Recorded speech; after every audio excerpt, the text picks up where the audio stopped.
everyone. Welcome to another action-packed episode of ARG Presents. I am Amigo Aaron, joined as always by a man who, much like a crappy watch, is only right 2 times a day, the Brent. I'll take that. Man, I wish someone would admit I was right twice a day. Well, I'm being kind. So, you'll recall that this week, we did not spin the wheel. No. We did not make the deal. No, it was made for us. You made the deal.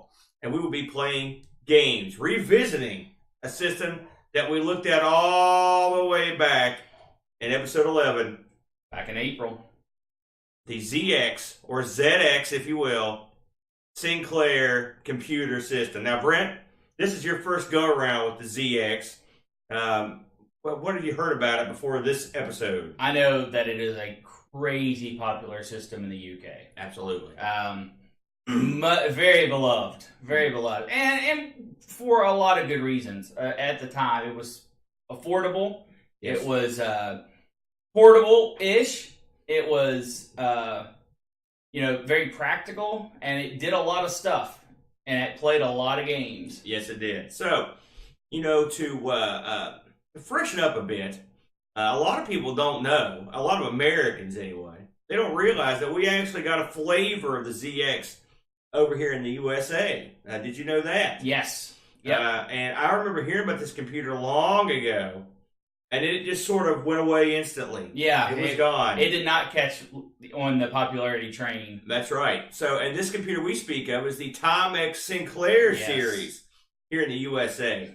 I went back to do some research and listened to our first episode, and it would all fit into place because I mentioned there that one of the outfits that produced the ZX Spectrum was Timex. So it was a natural progression to move over because Timex, of course, famed maker of timepieces and a well-known watchmaker here in the States, among other things. And so they were going to parlay that popularity into a ZX Spectrum for the States, and it didn't quite go as planned. No. I think over here the competition was just too fierce. Right. So I want to talk about the entire Timex Sinclair series, and so we're going to start from Jump Street. All right. So the Timex Sinclair 1000, the very first Timex Sinclair released here. It was released in July of 1982. $99, $99.95. Wow. It was the first computer released in the U.S. under the $100 mark. Wow. So that's interesting. In today's money, you'd be looking at $262. Still a steal. Oh, heck yeah. This thing sold 500,000 units in the first 6 months. That's pretty good. And then eventually, I'm not sure the final number. I know it sold over 600,000. Whoa, that's pretty bad. Yeah. Now, this thing had a Zilog Z80A processor. It hooked to your television. It was a black and white unit. Okay.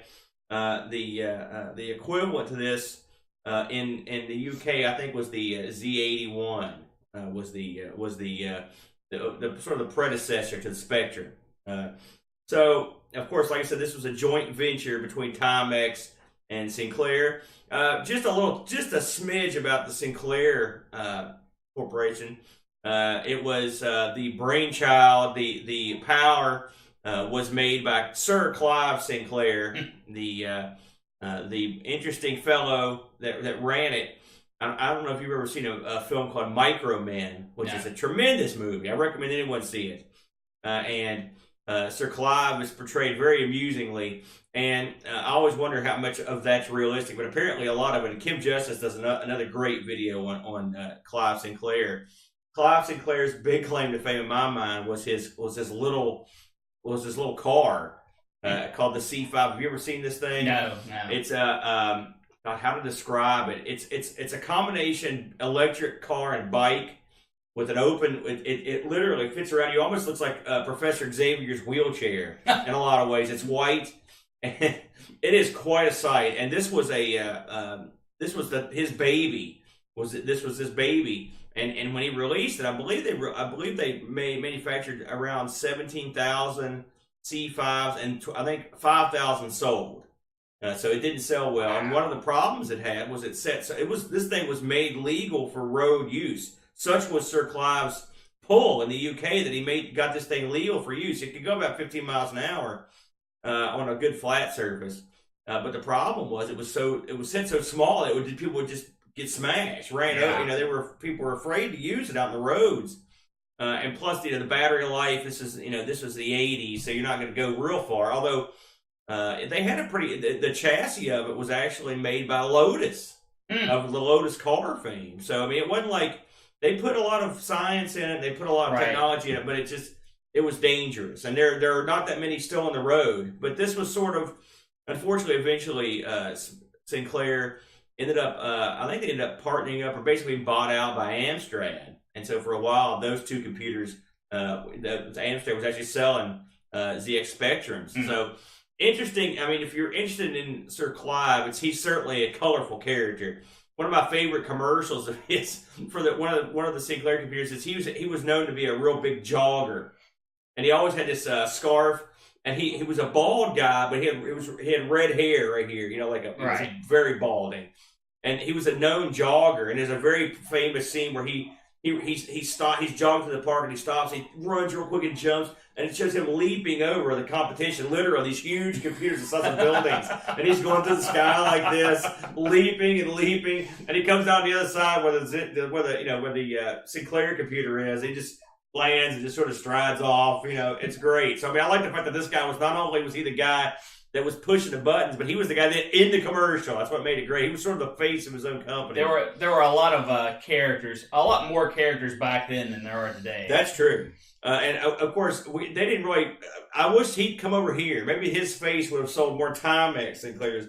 So again, this thing came in at $100. That's a low price point, and it was okay. It was pretty compatible with its British counterpart, but again, it didn't do that well. So they came back with another model, which was the 1500, and 1500 had more RAM. The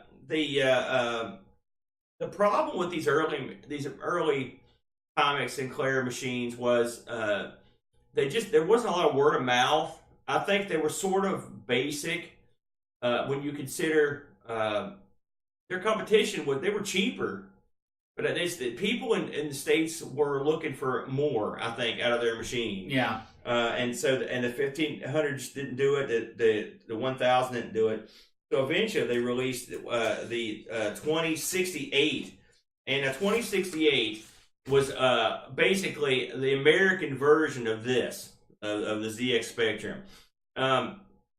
The problem is, by this point, they thought they needed to compete with other computers and even some of the gaming systems, and so all the other computers had a cartridge slot in it. Right.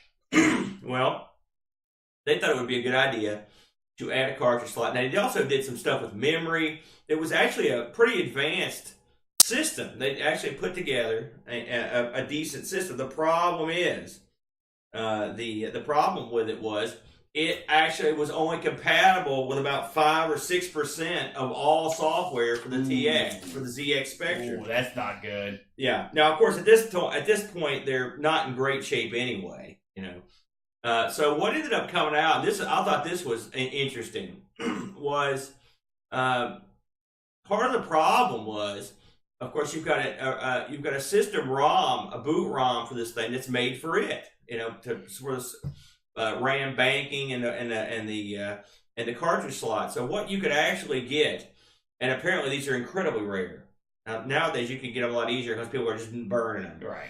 But you could get a cartridge that the system would boot off of, and the cartridge had basically the ZX Spectrum ROM on it, the old one. And so once you booted with this thing, effectively. You had no cartridge slot at that point, but then you could actually run most of the stuff from the ZX Spectrum line. So it made it more compatible. Now here's some of the wackiness of it.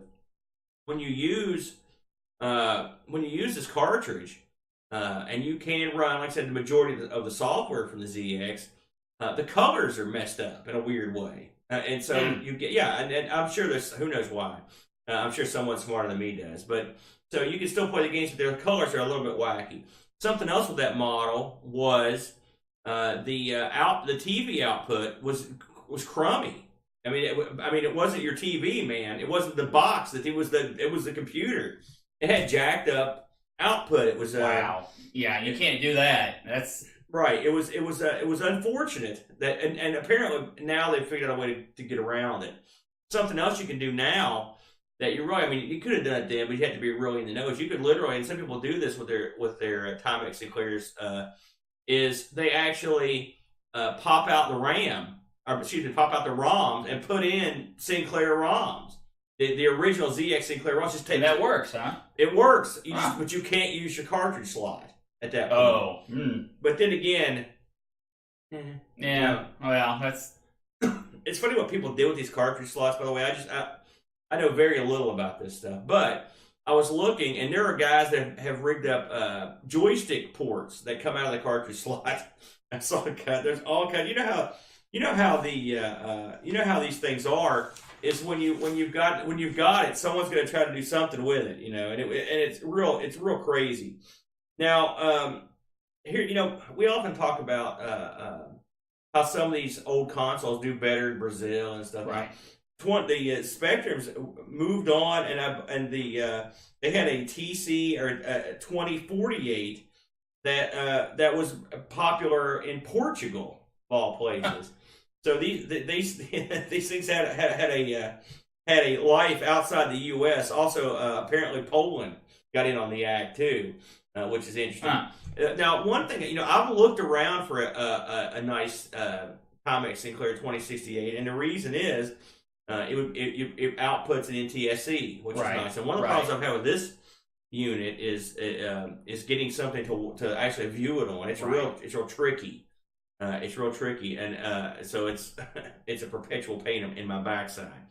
But like you said, the ZX very popular in the UK. I mean, one of the all-time most popular machines, and even today, as we sit here and record this, people are anxiously awaiting their new version of the ZX Spectrum that was kickstarted and it's been in production. And it looks, from all accounts, it looks great. Of course, we should also mention that there was a portable ZX that was released to its Kickstarter. Some of its Kickstarters a couple months ago, as we record this, which was apparently utter and complete garbage. Really, that's unfortunate. And so apparently a lot of people got jobbed out on this thing.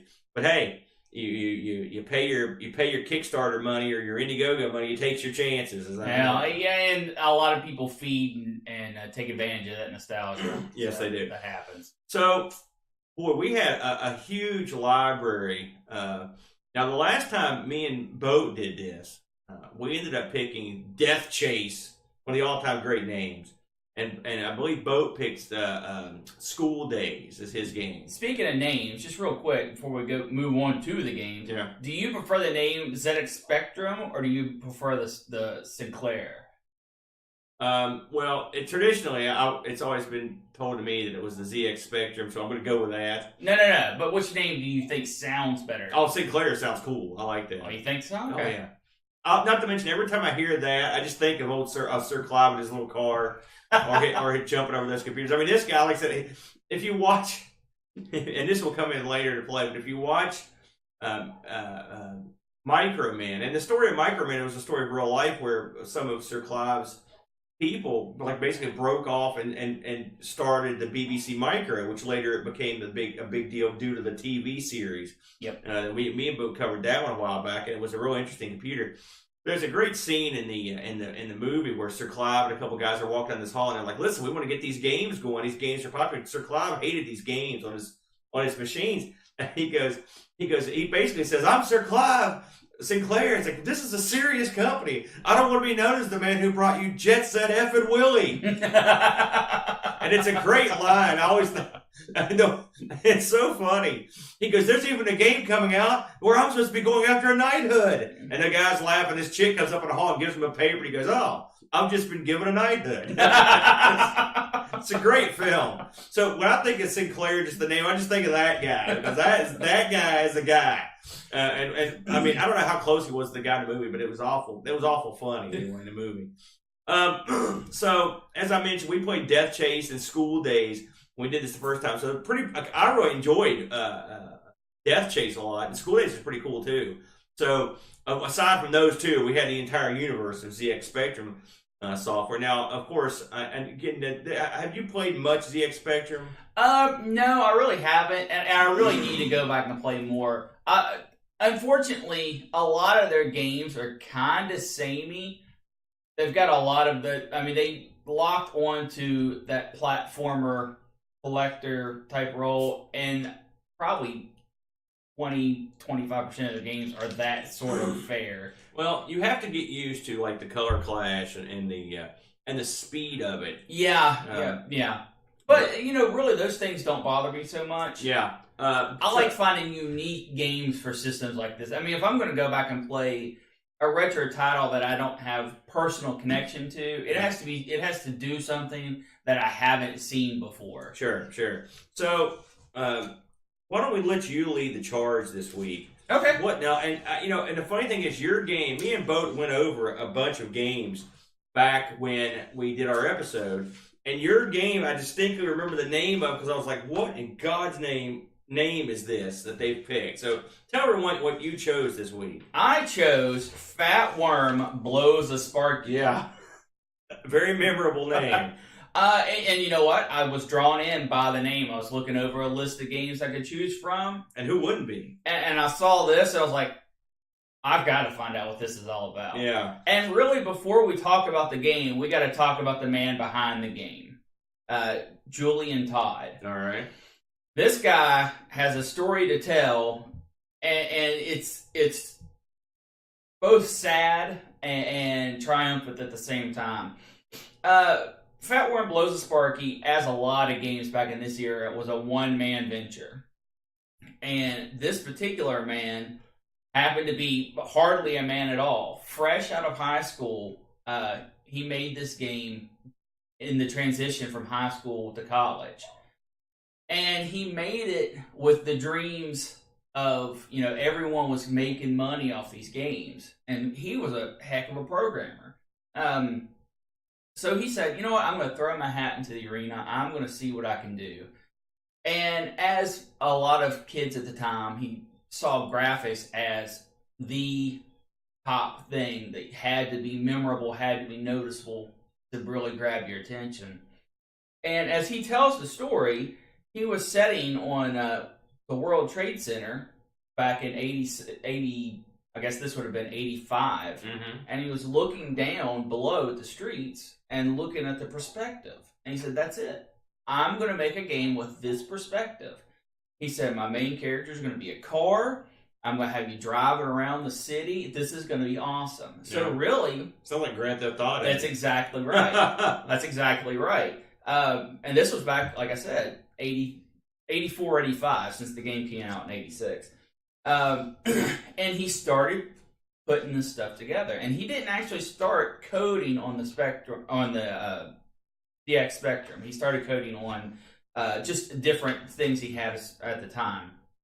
And he would later transfer the code over. But as he was doing this, and he was drawing it all with vectors, and he admits he's not an artist, and his car took up like 22 polygons. And unfortunately, the hardware he was working on would only push like 26 polygons without the frame rate dropping. Right. So he said, well, this is no good. I'm not going to be able to do a car. So he went from a car, and then he kind of tried to do a person. And the person was even worse because he couldn't draw a person. So he kept cutting the polygon count of his main character lower and lower and lower to make the environments look better and better, until he got down to a 4 polygon main character. That was the tapeworm. All right.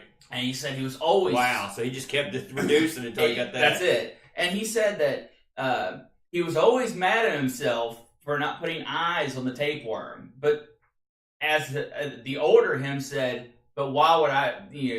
tapeworms don't have eyes, so why would I do that? Yeah.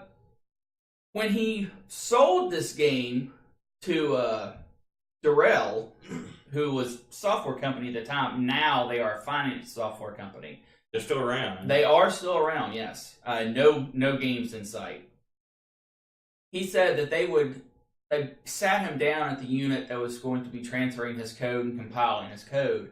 And even though it had 2 megs of RAM less at the time, which was just extreme, it was slow. And he said it would take somewhere between 20 to 30 minutes just to compile the code to see if it worked. And if there were any bugs, if there were any problems, you'd have to start all over again. You have to change it, rewrite the code, and then compile it all again. He said he hated that. He hated the wait.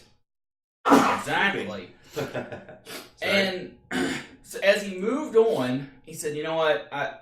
He finally got it after the tweaks and the redoing some graphics, and he finally got to a product he could sell. And he recalls the time when it was coming out, he saw these magazine articles, and he said every one of those articles about the game bought and paid for. Every one of them. Oh, yeah. And he said that it's weird reading about reading something that someone has paid someone else to write positively. Yeah. After that, he went to college, and he said he was still designing and programming games. And then, but his field was actually mathematics. And just all of a sudden, he said it was over. He said it was a 3-day stretch where he sat down and I guess had a life-altering mindset. And he said, that's it. He said, I'm done. I'm not going to do games anymore. And he didn't mess with games anymore throughout his university run. When he got out of college, he actually quit mathematics because it was too much for him. And he moved on to engineering. Mm-hmm. Oh, yeah. A lighter figure for the guy. And he got out and started looking for jobs. Got a job at a software company. Originally, he went in to do hardware, and he said he didn't know anything about hardware. And he goes on this epic rant about how management is stupid because they hired him to do hardware even though he knew nothing about hardware. And then eventually he shifted himself over to software where he was more useful. But he said that the job he was doing was a burn, and they had him working really long hours. And eventually he said, you know what? Screw this. I'm going back to gaming. Oh, so he came back, huh? And he applied at over 20 locations, and no one would take him. Really? Even with a game. And he said that while he did not get rich off of Fat Worm Blows Sparky, yeah, it was enough to pay for his college and keep him out of debt. Well, that's pretty good. Which is really impressive. I never knew that game was such a huge seller. Well, we'll get into that, too. Oh, okay. So, after that, he really, really turned his back on gaming. And he said that now he calls it a waste of time. It's not a productive way of life. Blah, blah, blah, blah, blah. Really is down on it. I don't think it's so much that he's down on people who enjoy gaming, even people who make games. Just for him, that can no longer be a life focus. What a bummer. He hang glides now. He's a machinist. He does still programs, just not for games. And he is a huge political activist over in the UK. No kidding. He is huge into government transparency. Runs several websites about it. So he obviously he did really well for himself. It's amazing he couldn't get hired in that field. It is. It really is. And he rants for a good long while about how management, you can't just look at a person's resume and decide in 20 minutes if they're good or not. And he goes on a really epic rant about it. But something he is very, I guess, he's passionate about is how his work will be viewed not in 10 years or 100 years, but tens of thousands of years. And he talks about... Wow. Yeah. We're going out there now. Yeah. And he talks about the ruin of mankind and how they're picking through the leftover technology to field the little bit of data that they might be able to come. And he wonders, because now there's more about Fat Worm Blows a Sparky than there's ever been. Just as... Is there? Yeah, because as time expands, of course, there's going to be more. Okay. I mean, we're making stuff about it right now, so there you go. And he wonders if that's how he's going to be remembered, because that is where the most of his focus lies. Even though he does all this political activist stuff. No, Fat Worm. That's your legacy, big boy. That was a blog post from 2003 that he posted that he has since removed from his site. And well, you really got deep in this guy, didn't you? Did you hack his computer? No, Wayback Machine. But it's interesting to see where he's come from to where he is now. Because like I said, he's a huge political activist. He has many websites. And the game credit that got him through college, he's completely written out of his life. It's really amazing in that regard. Yeah, that sucks. So let's move on to what the game actually was. Fat Worm Blows a Sparky. Who named this game? You can't say that enough. That was him. It was all him. Man. He took a 3D perspective and made a Pac-Man-like maze game out of it. And he said that back in the day, when he didn't understand game design, all he thought was you put cool graphics in it, and then you give it a concept. Let's collect something. What's popular right now? Pac-Man's pretty popular, so we'll put it in a maze setting. Can't do a cityscape because my main character is a worm. We'll make it a Spectrum motherboard. Why not? You know? I think that's clever. And bam, bam, bam, there it is. All that stuff fell into the fact that he had this awesome vector 3D graphics. Yeah. So he went from graphics and then designed a game. Horrible way to do game design, but it got there. In Fat Worm, you play as a tapeworm for some reason that goes around and picks up spindles. And you have to collect 50 spindles so that you can get onto a floppy disk and thus be transported out of the computer and replicate throughout the world. That is your mission in the game. On top of spindles, you can also collect Sparkies, or you get Sparkies when you collect spindles. And Sparkies are your weapons against things like ants, drones. The enemies have some wacky names that I cannot recall right now. Little black critters, little green critters. And everything has either... It comes out of the motherboard. It actually bores a little hole and let the ants will crawl in on the motherboards. Or you'll have these drones that actually fly above your perspective and will try to land on you. Which it does really, really well. And I cannot help but compare this perspective to Urban Yeti. Oh. It has that same perspective. However... Fat Worm does it way better. Fat Worm. It does it way better. Mark, write this down. Fat Worm, better game than Urban Yeti. Oh, by far. We don't want this guy cutting the blog on you about your review. No. Remember, Brent Downey said it was like Urban Yeti. All you ZX Spectrum fans. No, I said it had the same perspective. And it does it really well, because when you go up, your worm gets bigger because you're closer to the screen. When you pass under things, you can still control your worm. It doesn't just disappear. It's actually moving under whatever you're going under. There are tunnels in this where you go into one side of the screen and come out another. The layout is not very Spectrum-y. But, I guess that really isn't the point at this point. What do you mean, the layout of the motherboard? Right. Yeah, it's not the same as the stage. You can go up and down platforms. Your worm can jump, in air quotes. He actually just falls off. But when you fall off of a platform, from a higher platform to a lower platform, it scales appropriately. Yeah. It does a really great job with its graphics. Yeah. Where it lacks is pretty much everywhere else, unfortunately. The game is okay. It's you go around, collect, find your spindles. The enemies are relentless. They start out okay, kind of easy, but when you get to like 15 spindles or so, and that is how, since he doesn't have levels, they progress through your spindle pickup, they start to get crazy hard. Crazy. I don't know how far you got into it, but oh my god, I didn't get 50 spindles. I did not get 50 either.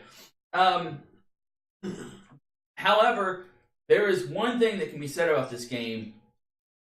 It is graphically very, very different from anything else that's out there on the ZX Spectrum.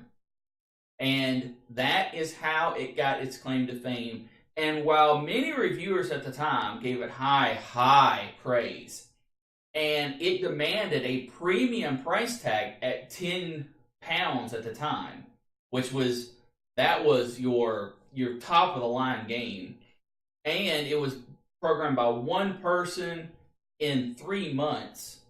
It is crazy to see how far this kid at the time pushed these graphics, and it made for an okay game, but a wonderful, wonderful visual. Mm-hmm. Really enjoyed the visuals of it. Like I said before, Julian Todd never did anything afterwards, which is unfortunate. I believe the guy has a brilliant mind. I think a lot of brilliant minds are sort of flaky, and I think that fits this guy's build too. That's my problem. Although I do wish him, if this ever gets back to him in any way, I wish him tons of luck with his keeping transparency in their government, because he does a lot of work on that, and it looks like he does a lot of good work. Yeah, we don't got that. He we need to go over here and help us. He's really broken down some barriers in the government, was almost jailed for it. So he's a huge advocate of it. So salutes for that. And as for his game, it's pretty good. Like I said, the visuals were amazing. The sounds, the music on the opening screen is just awful. Yeah, it's just awful. Spectre's not known for its quality music. And whoa boy, it's bad. It doesn't have music during the game, but the sound effects during the game are okay. Mm-hmm. They're the beeps and boops you would expect. Pricing on this cannot be found. The only place I did see this was a compilation tape of 4 other games that was selling for $4, £4, I guess. This is on tape? Yeah. And I found one actual copy of the game that was selling for £9. I should mention, if you're not from the UK, most of the games for this thing came on these little cassette tapes. I've got Dizzy right here, if you were watching the video. And so what that means is generally that these games, when you buy them now, are pretty expensive. Of course, the flip side of it is they're on tape. Yeah. So, functionality is way up in the air. Yeah. We in the US now, me and you used tapes for years. Sure. On the Coco. Yeah. But a lot of Americans never used tape. Yeah. Most because a lot of your C64 people had disk drives. Yep. The TI, of course, your PC people. A lot of these guys had disk drives. I don't think. Did you ever use a cassette tape on a PC? I don't remember ever using one. No, not cassettes. So, but in the UK, that was a much more widespread format choice. Sure. So, what did you think of Fat Warren Blows a Sparky? Well, I echo a lot of what you said. I'll tell you, when the name was familiar to me, and it was such a stupid name that I was like, man, what in God's name is this? I thought maybe that was a euphemism or something. I thought that meant something. Maybe it was like a translational thing from the UK. It's like, or a drug reference or something. But no, this is exactly what he named it, and that's what it is. That's it. When you see this game, when I saw it the first time and I loaded it up, I was like, dang, that's a darn good graphics on that thing. I was like, it is an impressive graphics mode, and I don't know if I don't know if any games use that sort of vectory thing. I went through about 75 Spectrum games, and I never saw anything even remotely like it. It's a lot of isometric stuff, but no 3D scaling stuff. The way that the worm moves is very sort of realistic in a weird way. Of course, I didn't know what I was doing at the time. I didn't know what I knew you were collecting those things. I didn't know what they were. Spindles. Yeah, it's the first time I've heard that. I didn't really read the docs. But of course, all Spectrum games, none of them move at a man, or most of them don't move super fast. And this one doesn't either. But it does way better than you think it would. Yeah. Now, if you shoot a lot of Sparkies at one time, it will slow down your frame rate. And the Sparkies are super like floaty. You know what I mean? Well, they're supposed to be. I'm just saying I've never shot a Sparky. I don't know. Maybe that's the way they are. So it's not like Galaga. You're not hyper. You're not blowing. No. And your ammo is very limited. Also, something I thought it did that was very clever. If you're going one way and you're getting ready to hit a bug or an enemy of some sort, there's actually a button that you one hit, it instantly 180s your worm around and leaves a Sparky there. So that was pretty neat. I thought that was pretty clever of them. Also, worth mentioning, this does have a boss screen button where you press it and it does a very Amiga-like bouncing ball. So for the Spectrum, it was also very impressive. Back in the day on the PC, a lot of games had that boss key. Yeah, you'd hit it, and so it would look like a spreadsheet or something, which I always thought that was awesome. You know, I like how they built in the fact that you could do this instead of working. Yeah, but no, I mean, is it a game I'm going to go back to every day? No, but I mean, as a technical achievement, I think I find it very impressive, and as a game, it's okay. It's okay, yeah. I mean, it's a maze game, and if that's your thing, then that's your thing. It's not really my thing. Even though the reviews, as the guy says, were bought and paid for, 95s, 9 out of 10s, you know, way up there across the board. So, if this is something that you have the ability to look at, by all means. Yeah, this is probably one of the must look at games of the Spectrum. Just to have a go at it will make you go, holy cow, I didn't think my Spectrum could do this. Yeah, I agree. I pretty much, that's exactly what I thought of it. I played it. I didn't spend a great deal of time with it, but I thought it was interesting. Yeah. So what do you have for us? Well, it's funny. Our games I sort of mirror the design of our games, but I took a look. And this is one that I've heard about for years. I never really sat down and messed with it that much. But I took a look at the rather famous Jet Set Willy. Jet Set effing Willy. If you're Sir Clyde. Now, it's funny that you were talking about how the fellow that did your game, because I'm going to talk about the fellow that did my game. Yeah. Very similar tale. The fellow's name was Matthew Smith. Yep. He was born in 1966, and he released Manic Miner and Jet Set Willy for the ZX Spectrum in 83 and 84. Now, Manic Miner and Jet Set Willy, in this country, for your average person, they would not know what those were. However, if you're any sort of person that listens to UK podcasts or follows the culture over there, you would probably know what these guys are. They're referenced quite a bit over the years, and I know they're super famous. A lot like, much like Dizzy here on this cassette. Dizzy over here, and while some games got released with Dizzy, no one knows who Dizzy is. Where Dizzy over there, huge deal. Pop icon, yeah. It's funny because I saw this game. I was doing some research for the show, and a fellow does a show called, I think it's called like Games Yanks Don't Like or something like that. And Jet Set Willy was on there. And so, but I think the reason that people think that we don't like that stuff is we haven't been exposed to the majority of it. I mean, for example, me and you or me and Bode have, because that's sort of what we do. But so anyway, Matt Smith did these. He eventually, it's funny, in the 80s he started programming on a TRS-80 Model 2, which is awesome. We done that road, and then eventually he got the ZX on loan from a software development company, and so they wanted him to make some games for him, and so he wrote Manic Miner. Now, Manic Miner, a very popular game. Have you ever played Manic Miner? I don't recognize the name. Yeah, it's amazing. He wrote this thing on a Model 3, which I think is awesome. Again, if we're old TRS-80 fans, and Model 3 was an old, and Model 2 as well, were these old TRS-80s that had the built-in screen. And Right. I remember that's one of the first computers I ever saw was one of these things. And so, anyway, when he released Manic Miner, I guess if you've played Manic Miner, a lot of people compare it to, say, Miner 2049 or so and stuff. But I mean, they're an interesting game.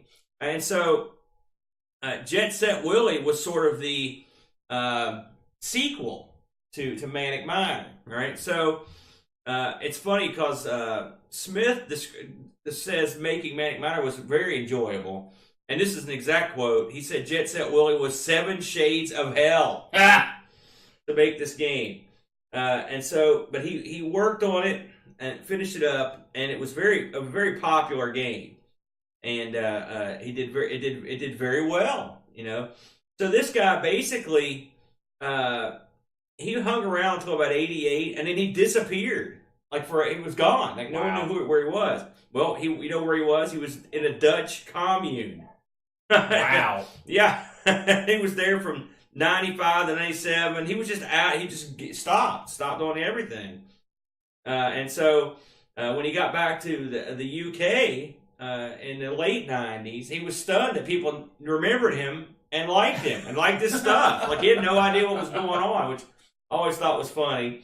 And so eventually he came back and got a job at a game developer, and is I believe right now he's doing mobile games. So wow. Mm-hmm. So he actually got back into it. Well, this guy, unlike your fellow, Jet Set Willy and Manic Miner are like staple titles. I mean, they're huge titles, and so just the fact that you've got this guy on your staff probably ups your credibility just because he's there. To be honest with you.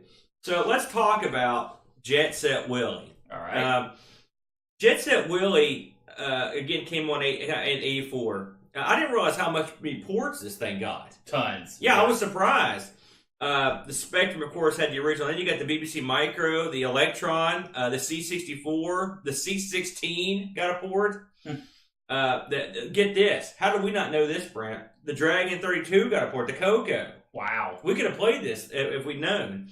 The Atari 8-bit computer line got ports. The MSX, the Amstrad, the TI-99 got a port. Nothing gets ported to the TI-99. That's a stunner. Hunt the Wampus. That's all you've got. So, that a lot of porting was going on.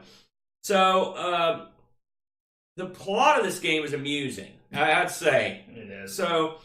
Again, it's a sequel to Maniac. That's a whole different Miner. Manic Miner. And so, basically what happens is Manic Miner's tired. He goes home, right? And so his housekeeper won't let him go to bed until he picks up all the junk he's spread all over the house, okay? And it's funny, there's a room in the game that if you go to her, and she's standing there in the master bedroom. And if you touch her, it costs you a life. Yeah, she physically kills you. Yep. That's not a very good housekeeper. She's supposed to be cleaning that crap up, man. See, I was under the impression it was his wife. No, housekeeper Maria. There you go. Yeah, and so his house is full of all kinds of crazy crap and it's insanity. And so so you've got to go through his house, and the house also includes like outdoors, some like a beach, a yacht, some other stuff. So, what is this game? Because you can describe it pretty quickly and then ponder it for a good while. It's a screen by screen scrolling platform game. It doesn't scroll; it goes screen by screen. Right. You know what I mean? Where Willy has to jump and gather these items, and it's funny because you were talking about how many games there were that were like this. Well, here's one here. Gather stuff game. You start out in the bathroom, ironically, and the item in that room's easy. You just kind of grab it, and then you basically let you go sort of where you want to go at that point. As you go to these different rooms, there are enemies floating around, and there's all kinds of crazy stuff. Razor blades, barrels. Some stuff I can't even identify. There's plenty of enemies. I have no idea what in God's name they are. There's it's a whole range of stuff. And when you go into a room, it will tell you what room you're in. Master bedroom, in the basement, whatever. And some of them have wacky names. And so your job is to negotiate the room, and sometimes there's stairs, sometimes there's just holes in the floor, which are presumably the top of a staircase, because usually you land on a staircase. Right. Your job is to go through and gather all this stuff. It's an incredibly difficult game. How difficult was it? Now, I don't know how far you get, and I'm going to talk to you about it. There were certain rooms I could never get past. I tried and tried. I looked up cheats. I watched videos. One in particular is a room. It wasn't the nightmare room. It was the next. Actually, the nightmare room's hard too. To get the item in the nightmare room is really difficult. This game is. I mean, it's got a rep for being like incredible hard, and it is incredible hard. I had all kinds. I found the game very, very frustrating. Because I just couldn't get anywhere. I beat my head against the wall trying to get through these rooms. Now, I think it's clever. I think the room names are funny when you look through them all. I looked at maps. I watched playthroughs. But it is really hard. Willie is a very slow guy. He doesn't move at a very good clip. His jumps are real floaty. And I will say that something else that grated on me was the music. God. I didn't shut it off. Maybe you can, but I mean, it was holy God. It was the Fiddler Roof song. If I Was a Rich Man, over and over and over and over, and then it changed from different rooms, but there was a lot of we just that. Start over basically. Horrible. It drove me absolutely nuts. So you start off with a bunch of Willies, and they're dancing at the bottom of the screen. I like that. And so as you lose lives, fewer and fewer Willies are dancing until that last Willie, I'm pretty sure he's begging not to go in, not to get called in. This game, let me tell you, now I'm not going to sit here and bury this game, but I'm going to sort of bury some of it. You can lose lives the second you walk into a room without knowing what's happening. You can lose a bunch of lives quickly. It doesn't give you a break anywhere. Yeah. This is a game for the hard men, for the tough men, for the people that can sit back, and women who can sit back and endure obstacles that came straight from the devil's behind. Remember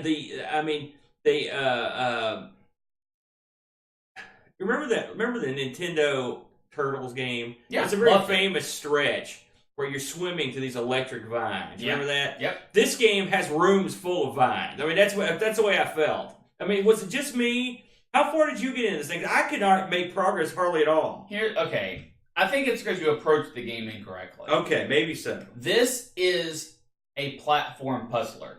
Right. Well, that means the rooms are puzzles. It's all about finding the timings of the room, where to jump, where not to jump. It's not a platformer. It's a platform puzzler. Because your jumps are... You can jump straight up, which is very rarely used, or you can jump forward.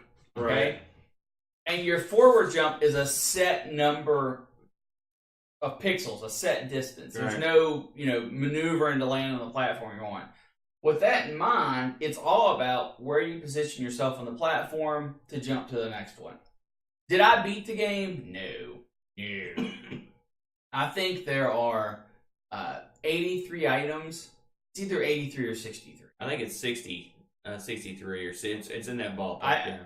I collected about 18. Really? Yeah. Wow, you did way better than me. And there are some rooms where you can collect 3 or 4 just right in a row fairly easily.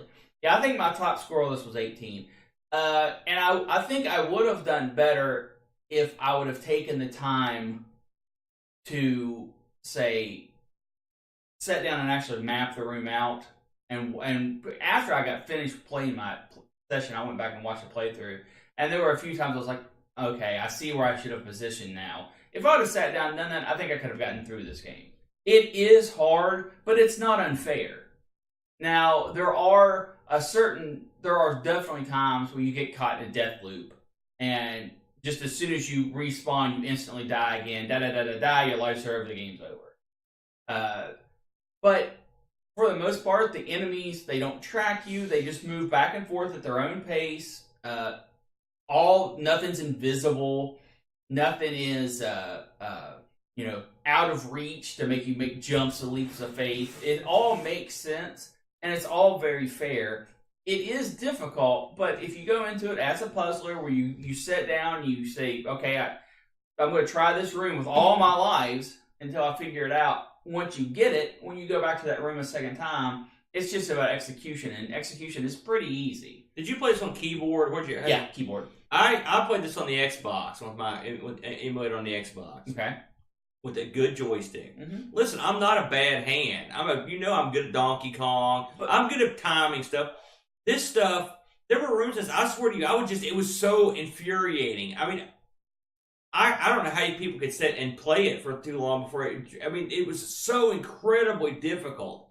And then you throw you right in. You get like basically 2 easy rooms, and then everything is impossible. Yeah, well, like the Nightmare Room. I didn't even try to collect the thing in that, because I knew I wasn't going to be able to do it. So I just skipped that room, and I went on to the next one.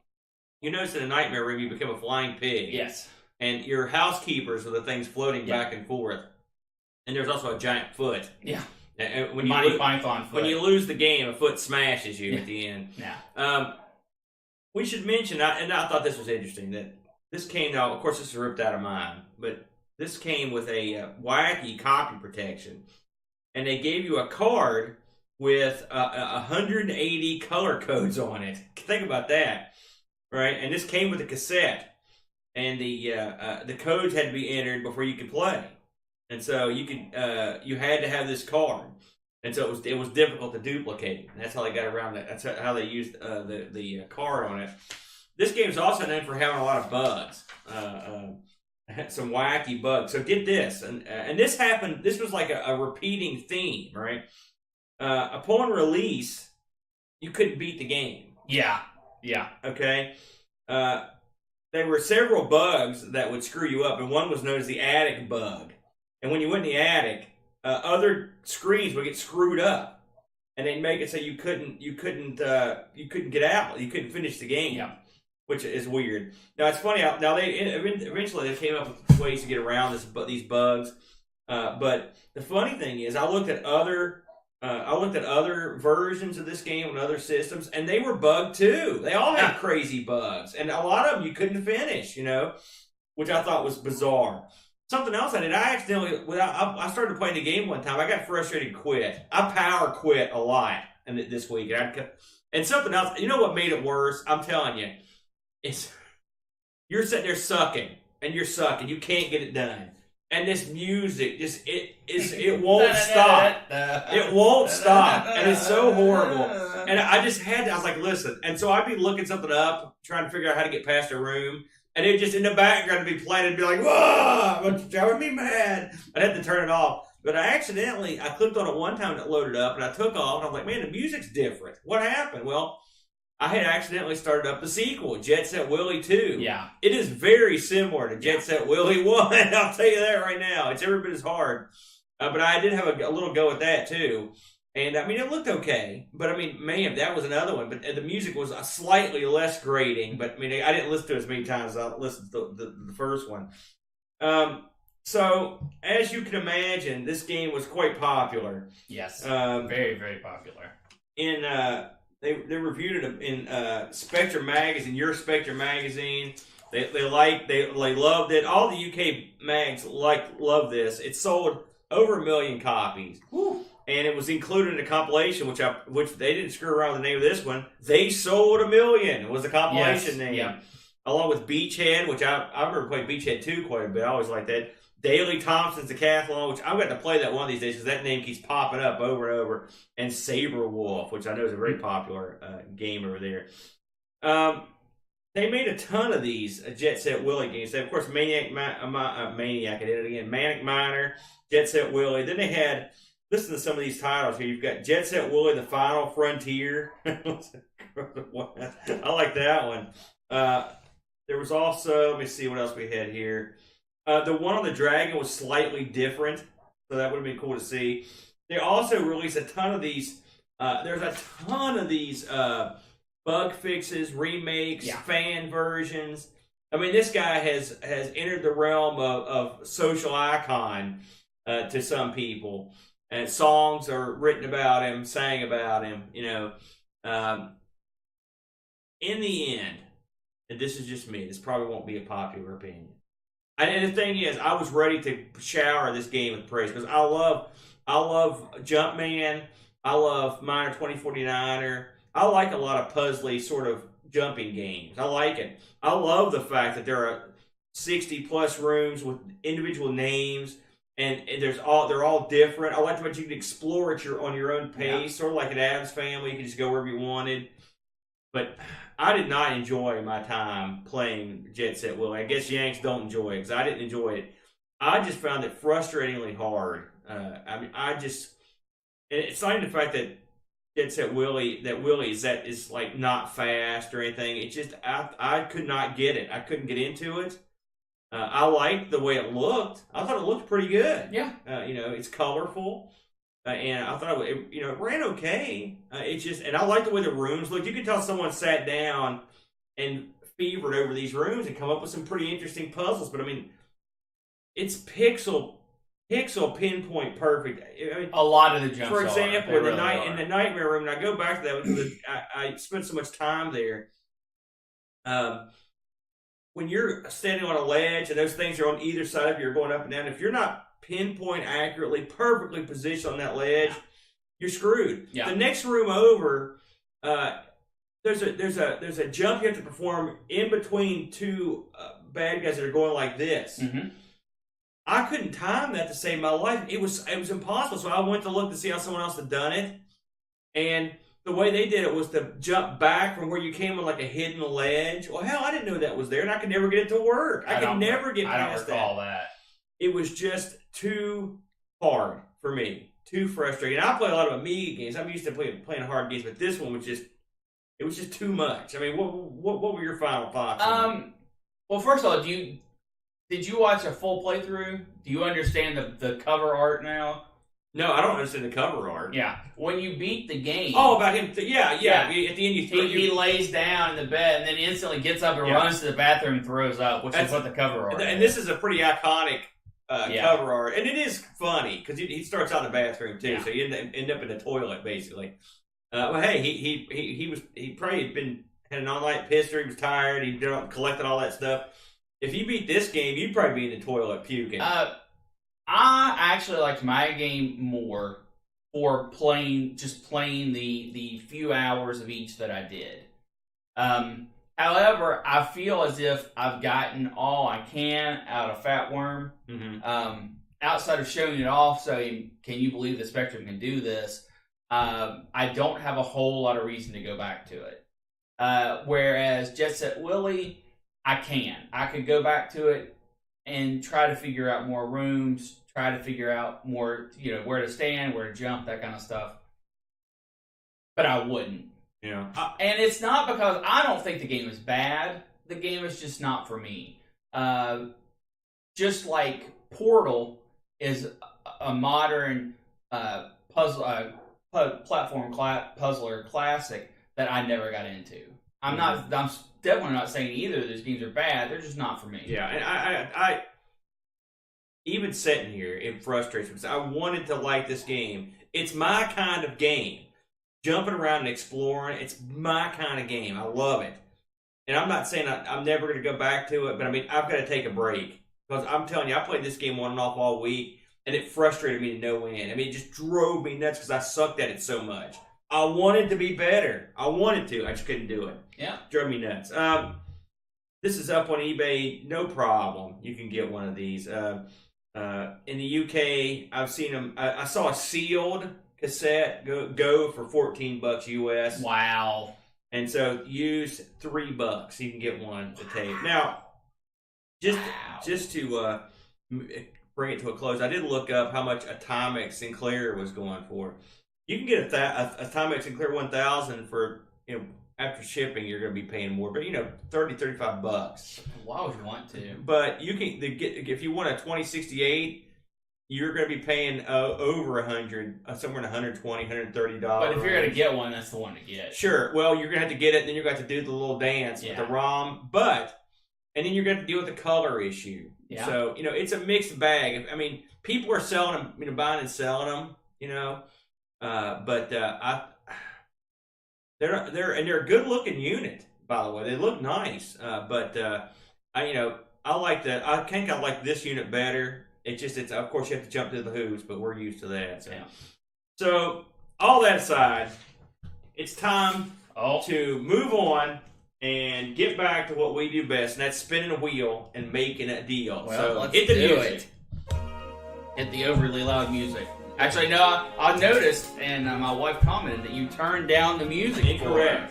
I turned up a hearing aid. That's what I did. That's all I did. All right, now, Brent. Right in the old middle Rooney. Tell the people what we added here. What did we add? Well, we added. Let me show you. I'll give you a little tour here. Number one, the TI-99 4A. Because you can't get enough TI. And I see the other one. The CDI has been added. The CDI. Yes. Now, I have played a real CDI. Have you ever played one? Yes, I have. Okay, unfortunately. So I believe it was yours, actually. now we've got a lot of. I mean, I was talking to Brent before the show. We've got a wheel full of wacky stuff. So 6 and 7. yeah. So Brent, go ahead, spin the wheel and make the deal. All right, let's here see we what go. can do here. Anything you're wanting? I would like to see Saturn come up, but it's been on there for a while. You know what? I want some 1970s arcade goodness. All right, here we go. And you spin the crap out of the wheel. Well, it needed a good spinning. And we're gonna come up with... Bam! What do we- Call it and get it. What did you get? 1970s arcade. All right, tell the people what that means, Brandy. We will be choosing an arcade hit, or not hit, as the case may be, anywhere, anything that was released from 1970 to 1979. That's a wide spectrum of stuff. It is. And we will be presenting it to the lovely audience at home. So these will be This time arcade next video week. games, right? This is what That's correct. That's the parameter. Any arcade release. Well, but I mean, all pinball machines are in the arcade. No. Well, video arcade release. So any video arcade. So that's right. You're going way back there in the 70s. In the 70s, that's I'll right. have to ponder how that one's going to go. So that's how we're going to do it next week. We're going to be playing. We're talking about. We're not going too far back. This from ZX. No, we're not. It's not going to be so. Certainly a different world. Absolutely. So please join us next week as we discuss classic arcade games. For myself, for Brent, we bid you a fond adieu, and until then, Au revoir. bye.